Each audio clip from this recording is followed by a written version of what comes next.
Estás escuchando Huellas, con Jaime Ramos, los estudios sociales con pensamiento crítico.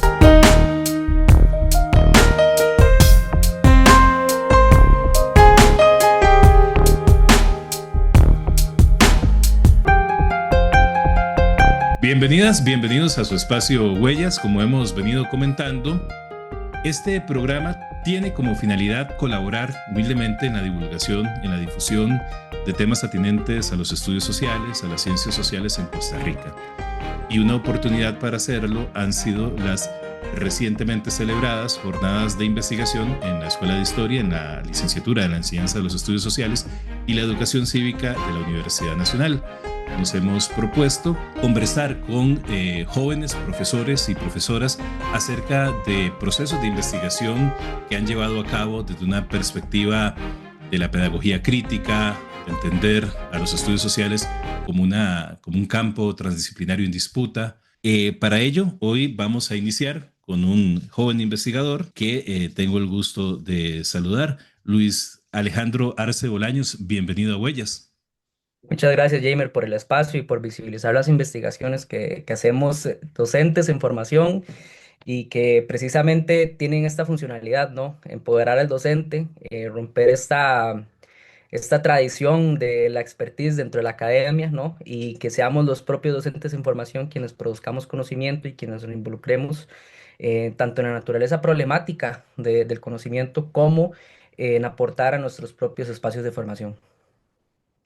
Muy amable. Luis Alejandro Arce Bolaños es egresado del programa de bachillerato y licenciatura en la enseñanza de los estudios sociales por esta casa de enseñanza, por la Universidad Nacional. Ha iniciado su trayecto académico como asistente de investigación en la Escuela de Historia de la Universidad Nacional con la doctora Jessica Ramírez Echeverría, a quien saludamos como siempre. Actualmente es profesor de estudios sociales y educación cívica en los programas de educación abierta en la sede José Ezequiel, González Vindas en San Pablo de Heredia, así como docente de metodología de la investigación en el St. Gregory School. Ha llevado a cabo procesos de investigación, por ejemplo, como del cual vamos a conversar, vinculados con el tema de la formación inicial, que es el tema del programa de hoy. La formación inicial en el currículo de la enseñanza de los estudios sociales en el contexto de las universidades privadas. Esto fue parte de su tesis de licenciatura junto al profesor Kendall Gómez. También publicaron un artículo en la revista Perspectivas acerca de este trabajo. Ha sido ponente en la modalidad de mesas abiertas durante el sexto encuentro de la Red Iberoamericana de Didáctica de las Ciencias Sociales, celebrado en Heredia en octubre del año pasado, del 2024. Y como temas de interés, como decíamos, tiene en su haber la formación inicial, el pensamiento crítico en la enseñanza de los estudios sociales eh, y sobre todo la problematización del currículum, de la educación, de lo que hablábamos al principio. La educación tiene un posicionamiento político, tiene un posicionamiento ideológico, está en constante disputa y no se debe limitar, como hemos dicho en innumerables ocasiones, a la reproducción técnica y a crítica de los currículos oficiales. Bien, Luis Alejandro, para iniciar, pues agradecerte nuevamente el espacio y empecemos por el elemento subjetivo. ¿Qué los llevó al profesor Kendall y a vos a investigar esta temática? ¿Qué los movilizó? ¿Y cuál considerás vos que es la relevancia social, pedagógica, política de hacer este tipo de investigaciones sobre esta temática? Bueno, Jamer, agradecerte de nuevo el espacio y nada más para recordar que también estuvieron involucradas las compañeras Carol Granados y Yuriana Omaña, a quienes les mandamos un caluroso saludo y que también fueron parte del proyecto de investigación. Con relación, Jamer, al aspecto subjetivo, esta investigación surge por allá del 2022, más o menos de septiembre, agosto del 2022, precisamente cuando iniciábamos a involucrarnos sobre la discusión de la formación inicial docente. Yo creo que las características históricas de la sociedad costarricense hoy día nos plantean como esta dicotomía entre la educación pública y privada. Y en el caso de la formación de docentes de estudios sociales y cívica, son 8 universidades las que precisamente ofertan el grado de bachillerato y algunas de licenciatura en la enseñanza de los estudios sociales. Algunas estudios sociales, otras estudios sociales y cívica. Pasa, Jamer, que bien lo decía el profesor Carlos Bolaños en un artículo, una entrevista que se le hizo en el 2023 para la revista Perspectivas, de que pareciera que la universidad privada suele ser como un universo un tanto hermético. No, no sabemos mucho realmente qué es lo que pasa con estos docentes que son bastantes y que al final cumplen la misma función que todos cumplimos, indiferentemente si somos de universidad pública o privada. Entonces, yo creo que el por qué se desarrolló esta investigación y precisamente de dónde fue tomando forma fue de la inquietud de saber cómo era que se estaban formando los docentes en las universidades privadas.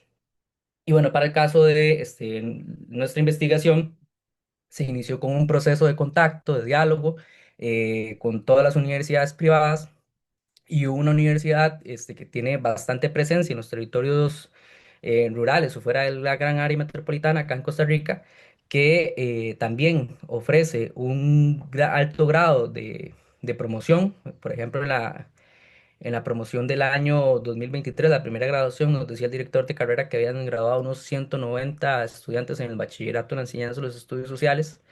Eh, Fueron quienes muy amablemente nos permitieron ingresar a su programa de estudios, tener acceso a los documentos curriculares, tanto lo que se le llama oficiales como personales, tener contacto con los docentes de la carrera y también con los docentes en formación. Entonces, más o menos ese fue el bagaje de una investigación que parece en retrospectiva pareciera que todo pasó muy rápido, pero fue realmente un proceso de 2 años donde hubo un diálogo constante precisamente con esta universidad y sobre todo motivados en dar confianza porque bueno, nosotros éramos estudiantes de licenciatura en ese entonces y pues bueno, un paso en falso nos hacía tener que replantear toda una investigación, toda una justificación, todo un objeto de estudio.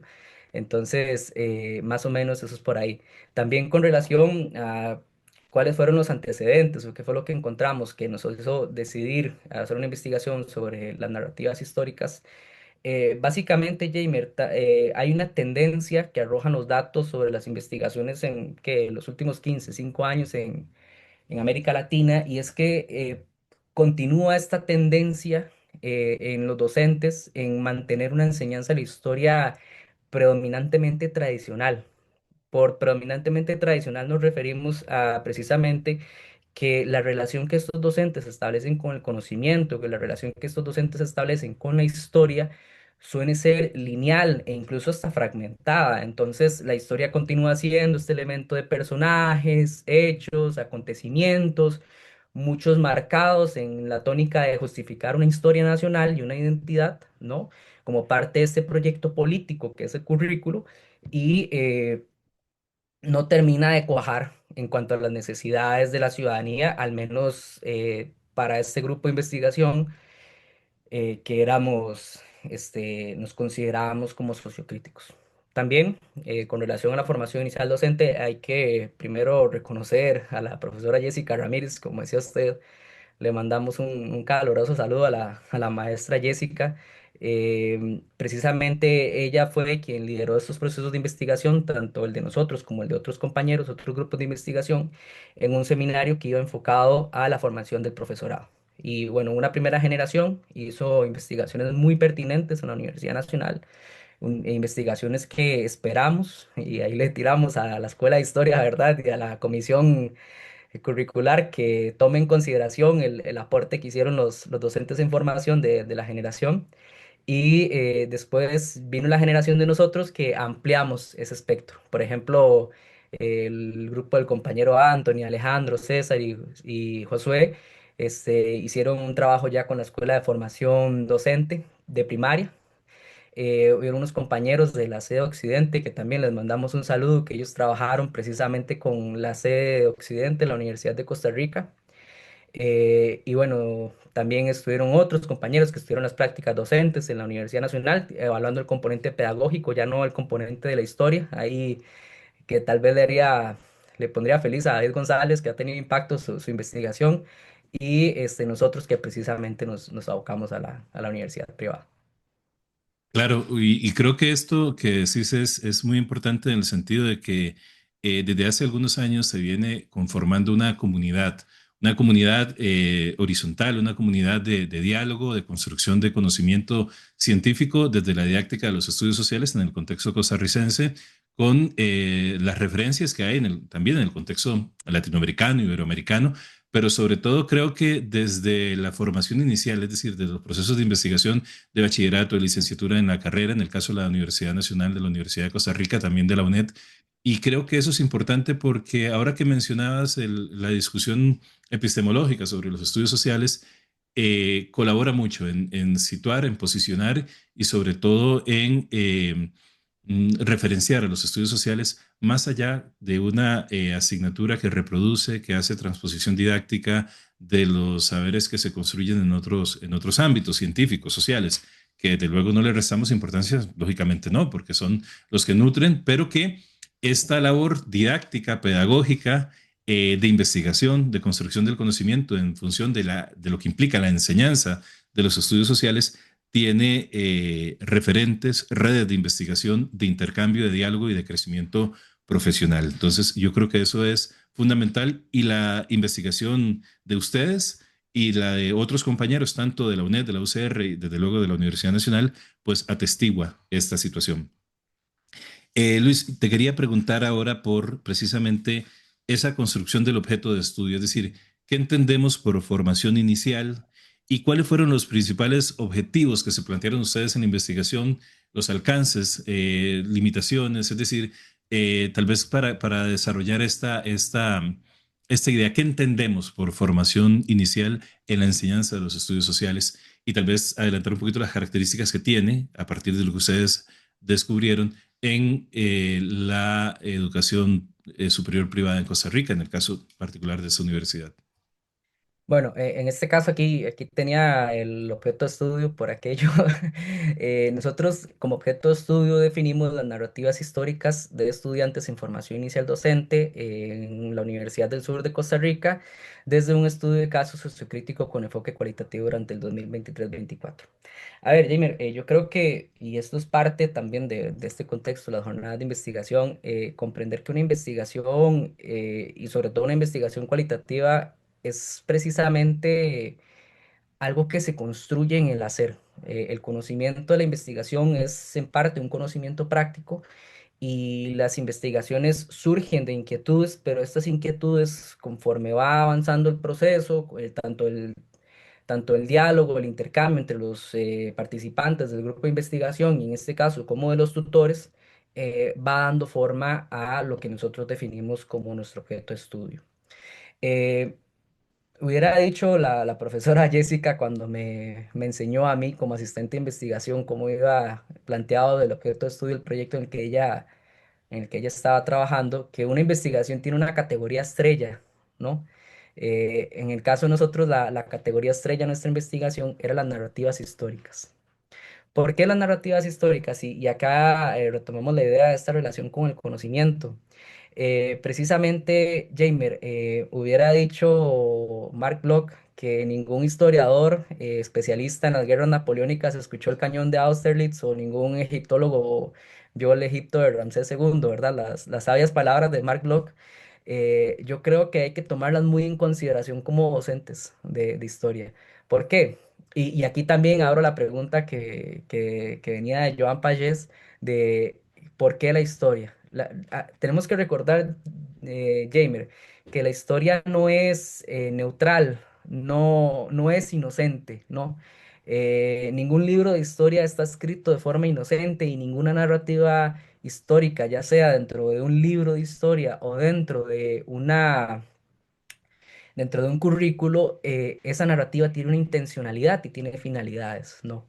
Entonces, nosotros al buscar, indagar en las narrativas históricas de los docentes en formación, lo que buscábamos era comprender hasta cierto punto, muy en el fondo, qué tipos de ciudadanías estaban promoviendo en esta universidad. Y bueno, para eso yo creo que ahí están las maravillas de la formación inicial docente, que como les digo era la categoría central del seminario de investigación. Todas las investigaciones fueron tiempo histórico, prácticas docentes, pero todas tenían como centro o punto de unión, la formación inicial docente. Ese era el punto que nos unía a todas las investigaciones. Y yo creo que más allá del legado de Joan Payés, que pues creo que impacta mucho en todas estas investigaciones, la formación inicial docente termina siendo la categoría que nos permite indagar sobre el profesorado, porque es muy fácil, Jamer. Es muy difícil rastrear el profesorado que ya está en práctica o el profesorado que ya lleva muchos años ahí. Y también a veces cuesta más y es más una labor de extensión que de investigación estar trabajando con el profesorado en funciones. En cambio, se puede hacer cambios muy positivos tomando en consideración a los docentes en formación. Entonces, buscar incidir en los planes de estudio y formación inicial docente, yo creo que es buscar generar un impacto directo en las aulas. Entonces, yo creo que por eso esta investigación y las demás iban enfocadas hacia la formación inicial docente, que precisamente dentro del paradigma sociocrítico es una corriente, hubieran dicho uno de los autores que más nos influenciaron, que fue el trabajo de Añagual y Víctor Jara de Argentina, que es una corriente para la toma de decisiones curriculares y la práctica transformadora.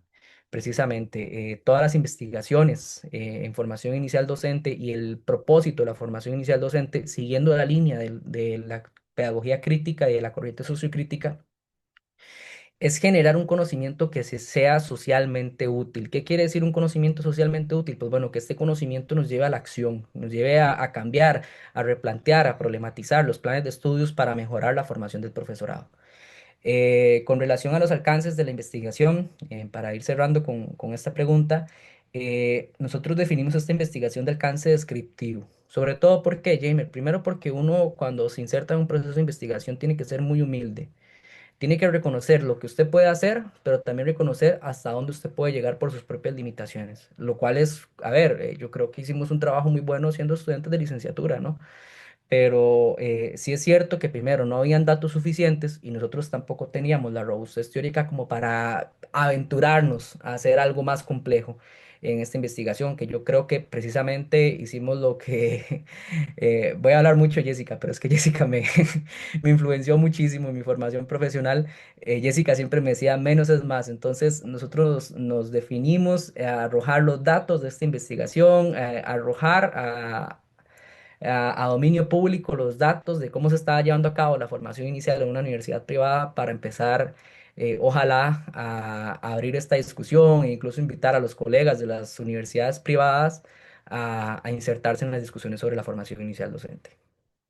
Claro, y vos hablabas de precisamente la robustez teórica, ¿verdad? Esa relación dialéctica entre teoría y práctica, entre práctica y teoría, esa praxis que la educación implica, requiere siempre de una perspectiva teórica, de una referencia teórica. Para el caso de la investigación que desarrollaron ustedes, ¿cuáles fueron los principales referentes teóricos? Vos adelantabas alguno, pero tal vez si podemos ahondar en esta perspectiva teórica de que nutrió, ¿verdad? Que da las bases para el acercamiento que ustedes hacen al objeto de estudio como tal. A ver, primero es importante señalar que esta investigación se sentó en base a tres categorías. Como les dije, la categoría estrella, la categoría central eran narrativas históricas, pero venían acompañadas de la formación inicial docente y el currículo. Entonces, esas tres categorías fueron la base para empezar a buscar los referentes teóricos hacia dónde direccionar nuestra propuesta teórica. Y bueno, yo creo que siendo una investigación del paradigma sociocrítico, siendo quien nos dirigió como tutora, y siendo precisamente el propósito de esta investigación, yo diría que el gran referente teórico, Jamer, sin duda alguna, es Joan Payés. Yo creo que el trabajo de Joan Payés fue central tanto a la hora de definir el currículo, tanto a la hora de comprender la formación inicial docente e incluso para definir las propias narrativas históricas. Tal vez con el tema de las narrativas históricas no fue tan presente al inicio. Recuerdo que cuando empezamos con esto hablábamos mucho de Epstein y las investigaciones. Después también un poco de John Rusen, Sebastián Pla, ahí que recuerde. Y bueno, al final también nos nutrimos mucho de Paul Ricoeur, el libro de Tiempo y Narración y La Historia, la Memoria y el Olvido. Estos dos libros de Paul Ricoeur nos ayudaron muchísimo a comprender eso. También en formación inicial docente, jamás dejar de mencionar el trabajo de Jessica Ramírez, que precisamente el artículo del 2020 que ella publicó en la revista Perspectivas como parte de su trabajo de doctorado, fue esencial para mostrar, para proponer nuestra propuesta teórica, válgase la redundancia, para hacer nuestra propia propuesta de una categoría teórica, que fue el ciclo de la formación inicial docente. Y ahí también se suma las investigaciones de Lucía Valencia, que precisamente es de este grupo de investigación de RICS, a quien todo mi reconocimiento siempre tiene Carolina Chávez Presler, su trabajo, su modelo de pensamiento histórico, lo que escribió sobre formación inicial docente estuvo muy fuerte, influyó muchísimo en nuestro trabajo.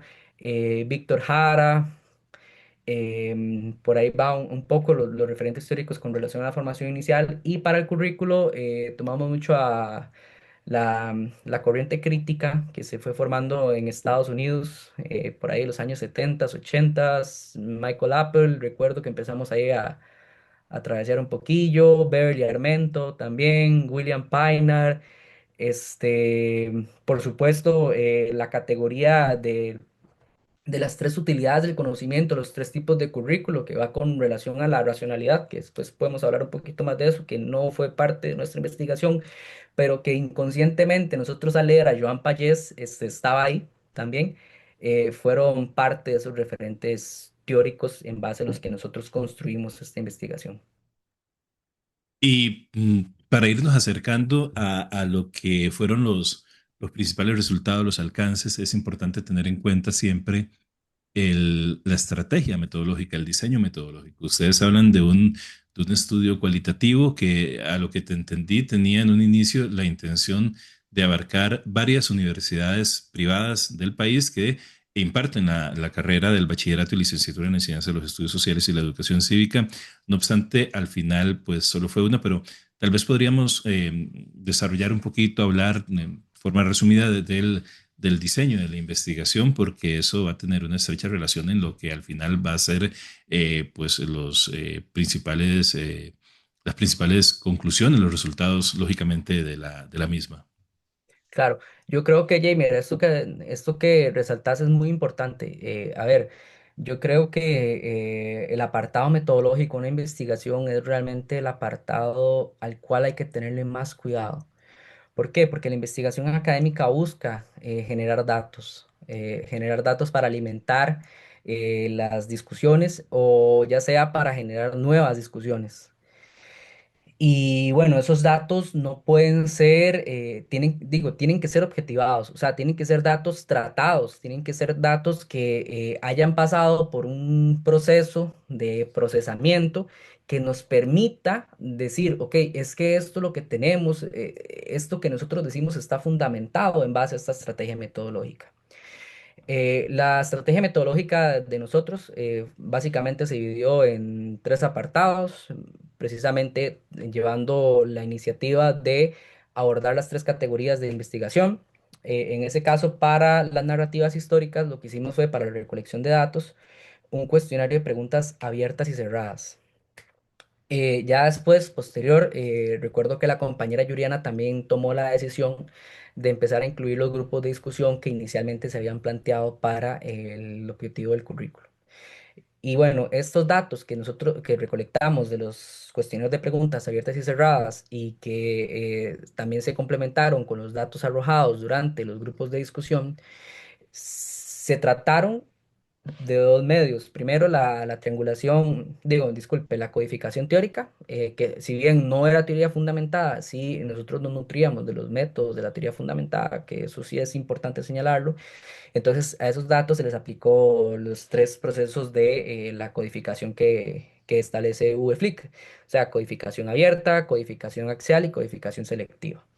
Y bueno, esos datos se terminaron triangulando. Se hizo triangulación de fuentes al final. Entonces, eso fue como se construyó la propuesta metodológica del capítulo de las narrativas históricas.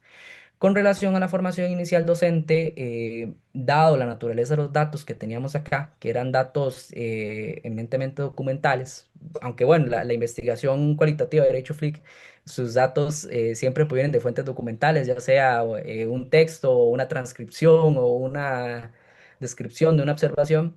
En este caso nosotros teníamos textos escritos. ¿Cuáles eran nuestras fuentes? Pedimos a los estudiantes, y yo creo que esa fue la más importante, la más reveladora, eh, sus propias narrativas, sus propios trabajos finales de curso, con rúbricas incluidas, y todo eso fue lo que utilizamos dentro del apartado de la formación inicial docente, y se complementó también con el plan de estudios de la carrera, del de bachillerato y licenciatura, enfocándonos esencialmente en el bachillerato. Esos fueron todos los datos que utilizamos. Y bueno, esos datos se organizaron en base a una matriz de análisis de textos que nosotros construimos en base a nuestra propuesta teórica de la formación inicial docente, que para hacerte una breve explicación tenía 5 tipos de conocimientos, que era el conocimiento epistemológico, teórico disciplinar, metodológico, curricular y práctico.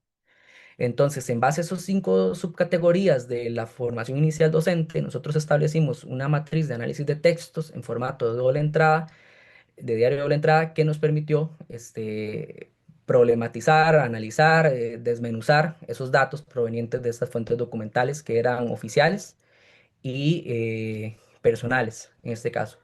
Eso también le aplicamos la triangulación de fuentes. Y para el apartado del currículo, ahí se usaron grupos de discusión donde precisamente se llevaban preguntas preparadas y íbamos discutiendo, intercambiando, creando este proceso dialógico con los estudiantes del bachillerato y también con los docentes. Entonces, esa es como a muy grandes rasgos la propuesta metodológica que nosotros hicimos ahí. Si alguna omisión hice, me disculparán mis compañeros de investigación y el oyente. Muy amable. Ok, a partir de estas premisas y esta fundamentación teórica de este diseño de investigación, este diseño metodológico al que usted acaba de hacer referencia, ustedes están en capacidad de realizar una aproximación sustentada, fundamentada, eh, de cómo se puede dimensionar el proceso de formación inicial en la enseñanza de los estudios sociales, en este caso en esta universidad privada, y que lo hablábamos y que, bueno, da, y esto lo que enriquece el proceso de construcción del conocimiento, que a partir de esta investigación, lógicamente, se van a derivar nuevas investigaciones, ya sea ustedes mismos profundizando a nivel de posgrado, o otras compañeras u otros compañeros, colegas que van a desarrollar tal vez en otros contextos, pero que ciertamente nos permite tener un acercamiento a qué es lo que está ocurriendo en la formación inicial en cuanto a la enseñanza de los estudios sociales en Costa Rica, en el contexto de la educación superior privada, en el contexto de las universidades privadas. Y esto, como decíamos antes de la entrevista, lo que comentábamos, que no solamente es algo que es importante para los estudios sociales, sino que es un tema fundamental, la formación inicial, para comprender la situación de la educación pública en Costa Rica. Las universidades privadas son interlocutores fundamentales en la realidad educativa costarricense, con las críticas, con los aciertos, con las cosas por mejorar, con la lógica que subyace en estas instituciones de educación superior privada, que todas y todos conocemos o tenemos nociones muy claras al respecto. Partiendo de esta situación, creo que este tipo de investigaciones y este tipo de aproximaciones van a colaborar en la mejora constante, no solamente de la enseñanza de los estudios sociales en su formación inicial, sino también en cuanto a la educación pública en Costa Rica.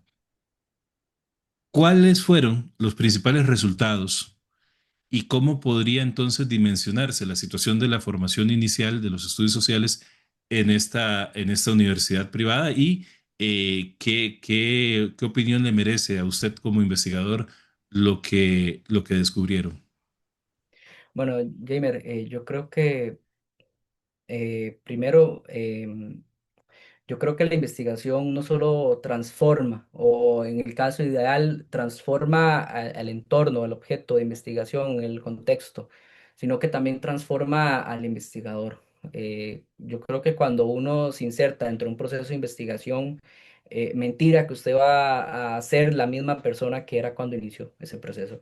Y yo pensaría que si, bueno, si lo es, de algún modo u otro ese proceso no fue muy productivo, que digamos, porque precisamente cuando uno hace toda esta propuesta, el anteproyecto, que es lo que acabamos de hablar, pero ya te insertas al campo de estudio, ya empezás a interactuar con los sujetos de investigación, ahí empiezan a cambiar mucho las cosas y esas preconcepciones o esos sesgos que uno mismo tiene como investigador o que se suele tener como grupo de investigación, empiezan a hacer ruido y empiezan a generar inquietudes, cambios y todo. Y más allá de eso, Jamer, yo creo que también, como te mencionaba previo a que iniciáramos con el podcast, em, yo creo que esas consideraciones que uno suele generar sobre la propia investigación cambian con el tiempo, ¿no? Si uno se compromete con continuar estudiando, con continuar leyendo otras investigaciones, con continuar formándose a uno mismo, leyendo, releyendo, reescribiendo, o en el caso mío, intentando hacer investigación, eh, uno empieza a replantearse lo que ya ha dicho y lo que ya ha escrito. Yo creo que hay un hallazgo, Jamer, que a mí creo que es importante tenerlo en consideración en un espacio como este. Y yo creo que es entender que no podemos estigmatizar a la universidad privada, ni tampoco podemos, y no es ético tampoco como investigadores de universidad pública, plantearme desde este elitismo académico, vaya centralista, jaja, yo soy de la Universidad Nacional, de la Universidad de Costa Rica, de Heredia, de San Pedro, y voy a verlos a ustedes. No, no, eso no se puede hacer jamás sobre la vida. La investigación siempre tiene que aportar. Y sobre todo, Jamer, porque a mí me deja un sabor muy amargo de boca, una, una afirmación que hizo uno de los sujetos de estudio durante un grupo de discusión. Y es que él dijo, yo iba a estudiar en la Universidad Nacional, pero al final me salía mejor, me salía más barato quedarme estudiando acá y pagarme la carrera en esta universidad. ¿Qué quiere decir eso, Jamer? Que bueno, las universidades públicas a cierto punto estamos siendo excluyentes. Hasta hace poquito que la universidad,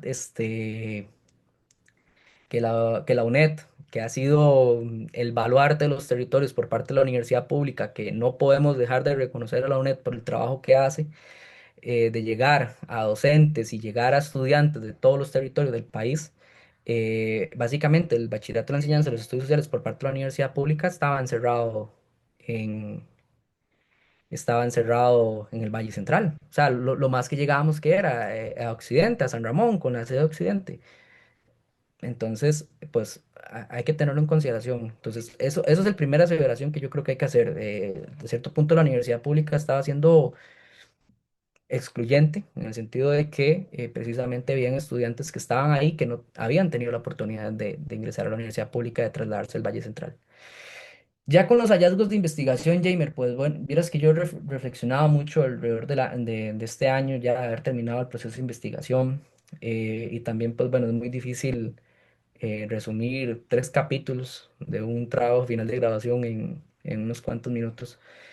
Entonces creo que voy a ir por un análisis más ahí sobrevolando la investigación.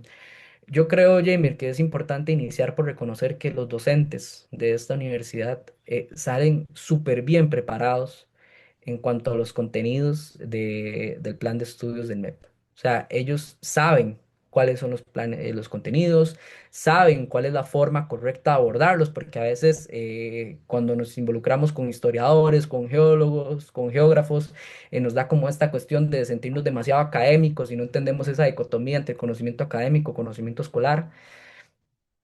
Esos docentes lo entendían perfectamente. Ellos iban preparados para dar una clase de colegio. Y no solamente eso, tenían las herramientas para darlas. ¿Cuál es el problema entonces, Jamer? Que cuando yo releo lo que encontré en las narraciones de estos estudiantes, de la relación que ellos establecían con el conocimiento histórico, es donde a mí me surgen las inquietudes. Primero y más importante, el plan de estudios de esta carrera era un plan de estudios segmentado disciplinarmente, no solamente en cuanto a la distribución desigual de los créditos, sino en cuanto a los tiempos en los cuales se enseñaban las diferentes disciplinas de los estudios sociales. En este caso, tenemos historia, geografía, eh, en algunos casos ciencias de la educación o pedagogía, y ellos añadían un cuarto componente que era el de estudios sociales, que eran como unos talleres de formación profesional. Estos cuatro componentes estaban desperdigados sobre el plan de estudios. ¿En qué sentido? Primero abordaban un componente, después abordaban otro y después abordaban otro. Entonces, ¿qué pasaba? Que el conocimiento era desestructurado. Los estudiantes de o los docentes de este plan de estudios no lograban articular precisamente, no por culpa de ellos, sino porque el plan de estudios estaba articulado, estaba estructurado de esta forma, no lograban articular y mucho menos dialogar la naturaleza del conocimiento de los estudios sociales, que es interdisciplinar y transdisciplinar. Y no podemos separar historia, geografía, espacio de tiempo, ni tampoco la acción problematizadora y de la enseñanza de la pedagogía. No había eso. En la educación cívica ausente, estos docentes nos llevaban cursos sobre ciudadanía. De hecho, ellos tenían muchas inquietudes sobre la educación cívica, precisamente porque era algo que veían hasta la licenciatura. No habían créditos destinados a la educación cívica o a ciudadanía en el plan de estudios, eso es muy importante señalarlo, y eso se evidenciaba mucho en las narraciones que ellos hacían. ¿Por qué? Porque estas narraciones nosotros las calificamos predominantemente técnicas, pero que transitaban entre lo técnico y lo práctico, ahí haciendo referencia precisamente a la tipología del currículo de Joan Payés, un artículo de 1994, por quien quiera leerlo. Eh, Porque la historia acá era predominantemente bajo una tónica nacionalista, no solamente Jamer, en la forma en la que ellos lo narraban, la intencionalidad oculta que tenía esta narración, sino también por el propio lenguaje. Por ejemplo, había un extracto que decía, es que hubieron luchas para que se diera el levantar de los ticos. Esa palabra, ticos, a mí me queda porque es como un corte muy nacionalista y que estamos viendo mucho en ciertos discursos políticos y tendencias actualmente, que hay que tenerles mucho cuidado. Eh, Había un corte nacionalista y más allá de eso, me parecía a mí que aquí no había un diálogo entre el docente y el currículo. El docente acá no dialogaba con el currículo, no lo problematizaba, no lo, o quizás no tenía las herramientas como para establecer una discusión muy compleja con él. Yo digo a veces que yo me agarro con el currículo, yo me peleo en el currículo de mis clases. Yo, de algún modo u otro, los datos me dejan la impresión de que no había este diálogo, porque la narración era siempre en base a la narración tradicional, hegemónica, cumpliendo ciertas características y donde en ningún momento se abría el espacio a problematizar. Estos docentes decían, prácticamente es como que si nos dijeran, bueno, esto fue lo que pasó, capítulo cerrado, pum. No problematizamos, no nos cuestionamos, no lo llevamos al presente, no lo proyectamos al futuro. Entonces, muy difícil establecer una relación crítica cuando representamos la historia de una forma tan unilateral. Si me Eso me permitís lleva a que, pensar. sí, si me permitís que te interrumpa, y con las disculpas del caso, pero me llama mucho la atención este análisis que nos compartís en cuanto a una lógica de implementación, de observancia rigurosa de un currículum oficial en donde vos y tus compañeras y compañeros echan de menos esa dialéctica propia de la pedagogía crítica, de la problematización constante, del cuestionamiento, incluso de lo que se enseña, es decir, de la ausencia de que ese conocimiento, esa construcción científica del conocimiento histórico está en disputa y está replanteándose constantemente. Yo añadiría, y te lo hago también en son de pregunta para que lo valores, en el sentido de que esta perspectiva de la educación superior como un espacio de formación meramente técnico, de reproducir los lineamientos que vienen de una instancia como el Ministerio de Educación Pública, que a la vez, como lo hemos dicho en otros espacios, en otros programas, y es algo que estamos investigando, obedece a una lógica de transnacionalización, de reproducción de un ideario de capitalismo tardío, de capitalismo global, de neoliberalismo a través de la OCDE, de la UNESCO, etcétera, etcétera, TC 21, qué sé yo.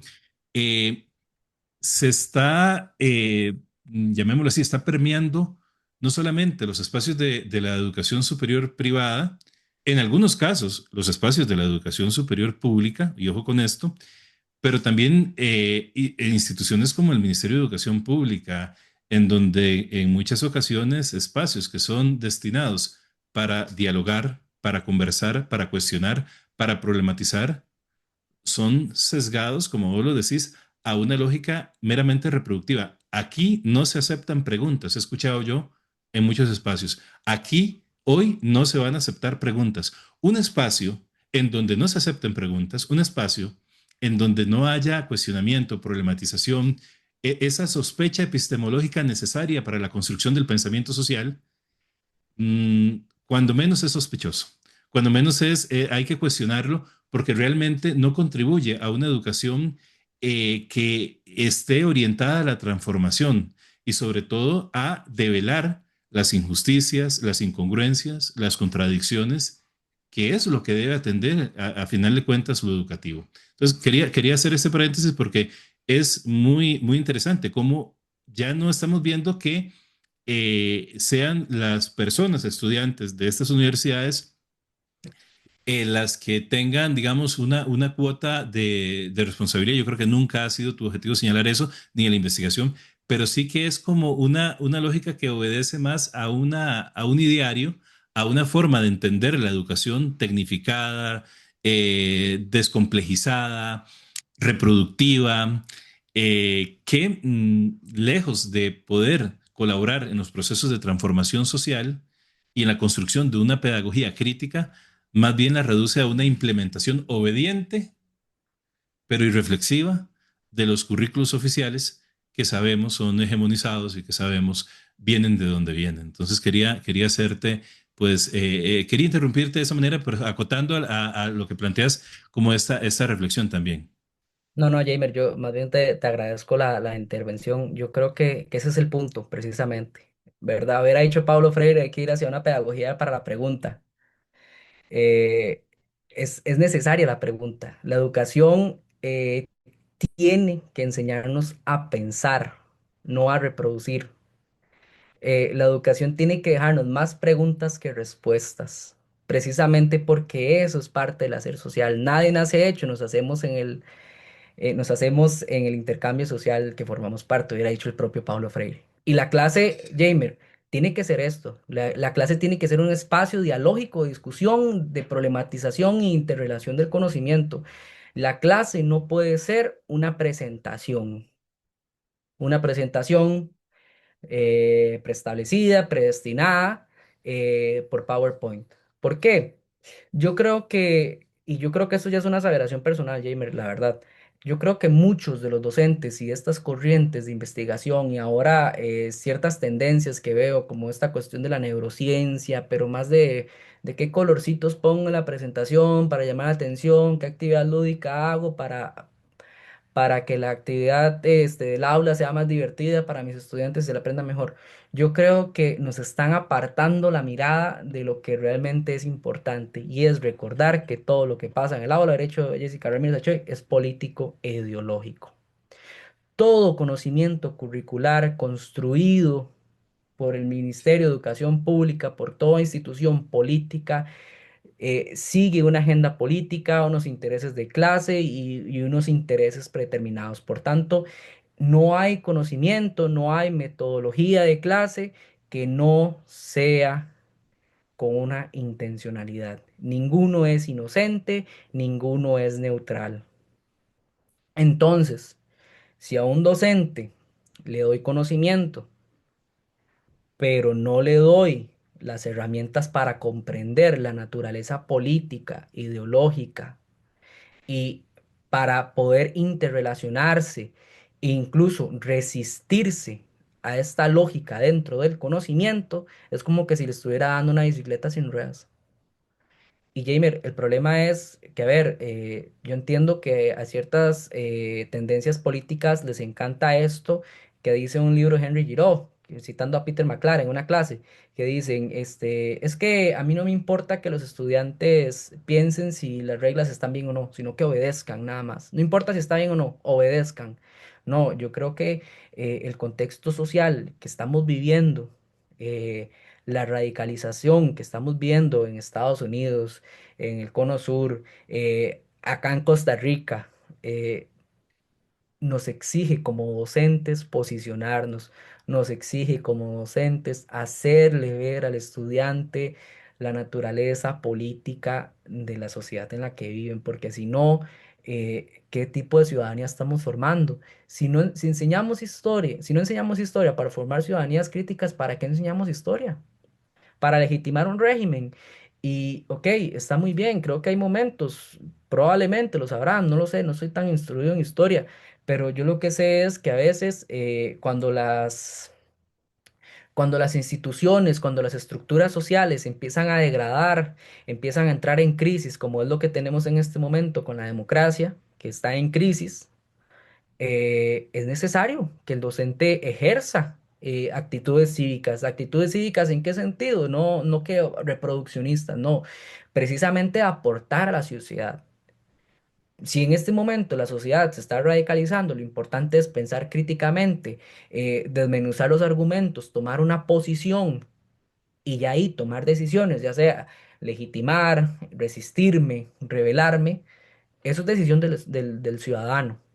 Eso nosotros como docentes no lo podemos influir, pero nosotros como docentes no podemos obviar la naturaleza ideológica del conocimiento, ni tampoco nuestra propia naturaleza ideológica a la hora de dar clases y las metodologías que elegimos.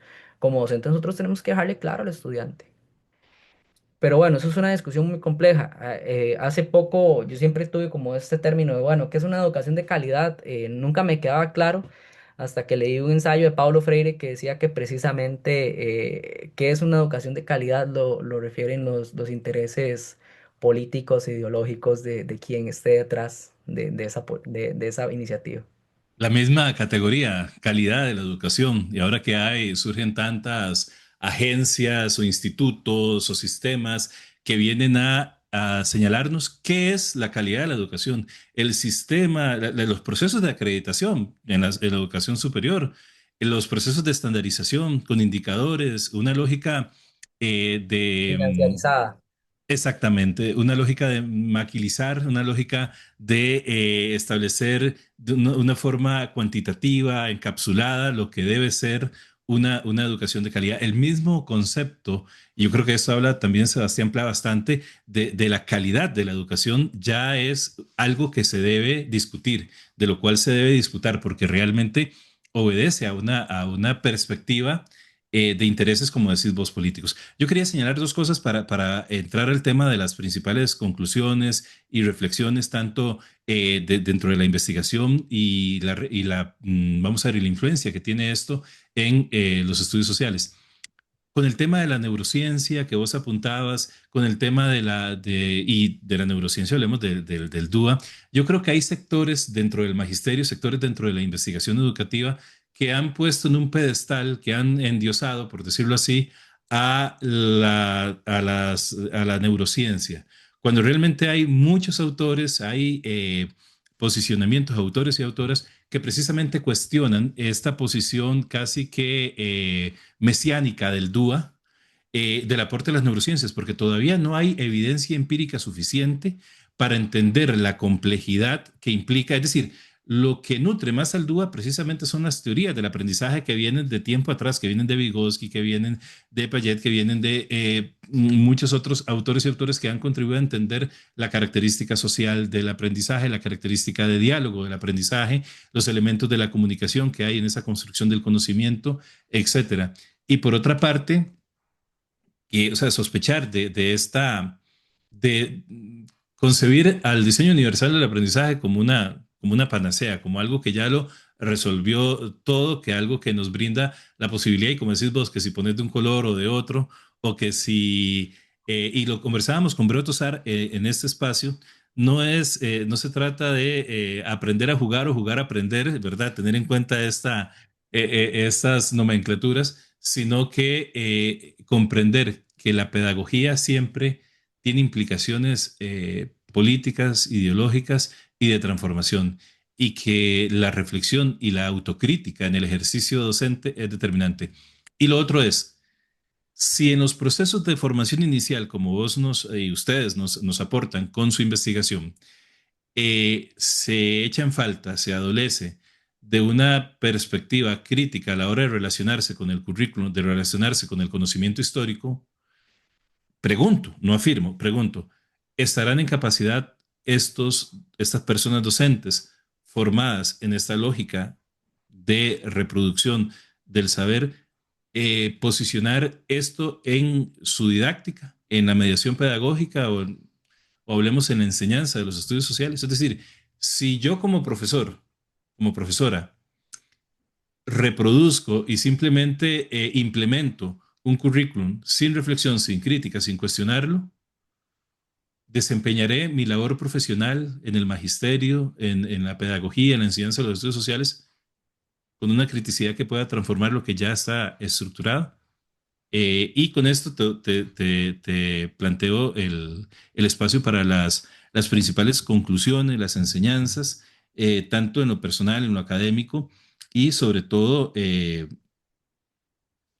cuáles, cuáles son los principales aportes que consideras esta investigación le da a la discusión actual con respecto a los estudios sociales en Costa Rica. Ok, mira, Jamer, empezando con este tema de la neurociencia, te voy a ser muy sincero, ¿por qué salió este comentario? ¿Por qué sale esta inquietud en mí?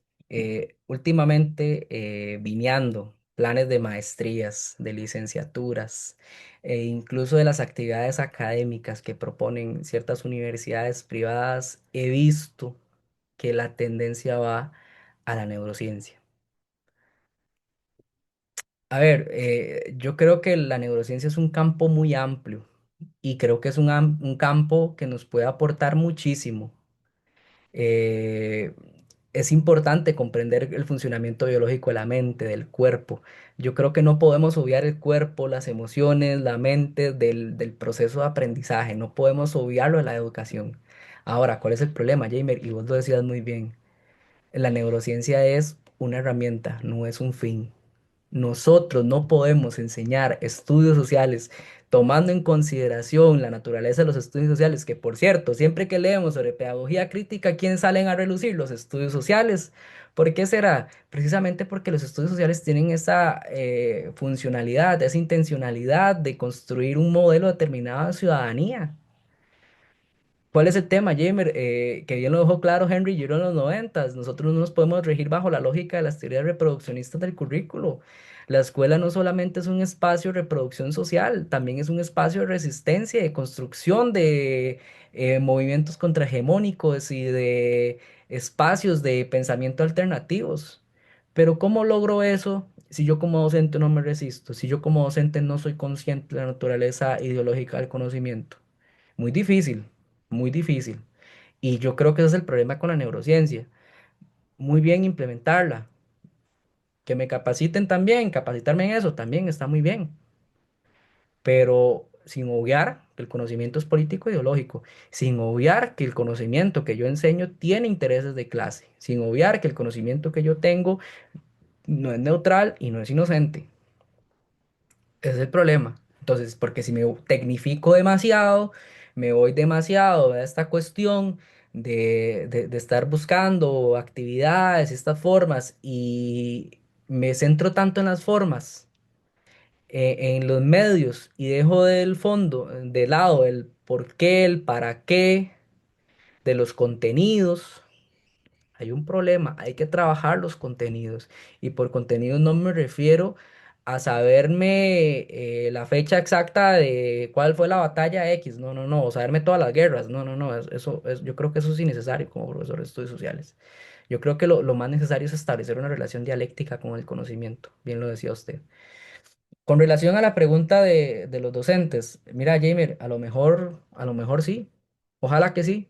Yo esperaría, mira, Jamer, de verdad, de todo corazón, yo esperaría que estos docentes, muchos de los cuales deben de estar en un aula o en algún momento llegarán a estar en un aula, porque este podcast no es para discutir sobre la realidad docente, la realidad laboral de los docentes de estudios sociales y cívica, pero digamos, muchos de ellos llegarán a insertarse en las aulas y llegarán a formar ciudadanos y ciudadanas.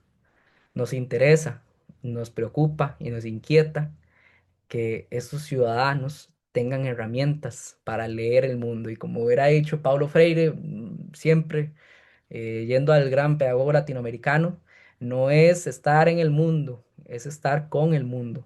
O al revés, no me acuerdo, pero es precisamente eso, ¿no? Es tener la capacidad de leer el mundo en el que yo vivo.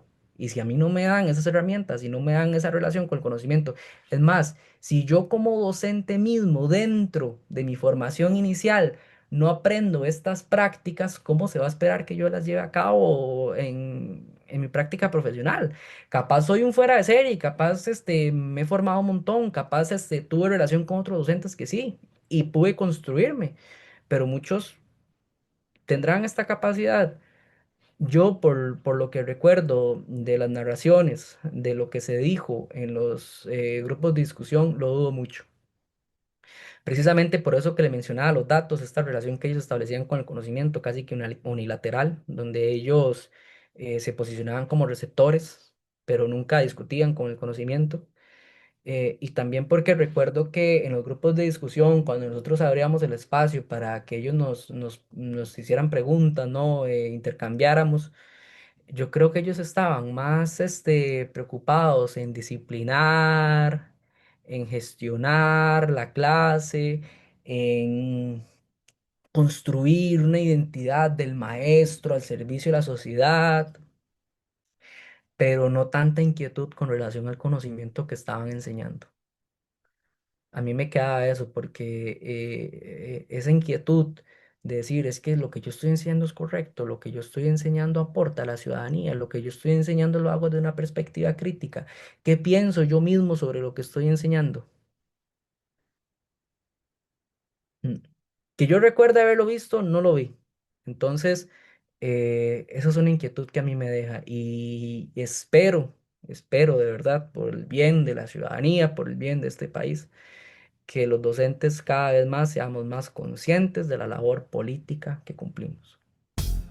Luis Alejandro Arce Bolaños, bachiller y licenciado en Ciencias de los Estudios Sociales por la Universidad Nacional, profesor en el programa de Educación Abierta en la sede José Ezequiel González Vindas en San Pablo de Heredia, profesor de Metodología de la Investigación en St. Gregory School y autor de La formación inicial docente en los estudios sociales, estudio de caso de una universidad privada en la zona sur de Costa Rica, coautor junto con el profesor Kendall Gómez Chávez. Muchísimas gracias por participar en Huellas. Esperamos que esta sea la primera de muchas veces. Muy amable y le esperamos pronto por acá. Le agradecemos mucho, Jamer, el espacio y espero que esté muy bien. Un saludo a todos los colegas.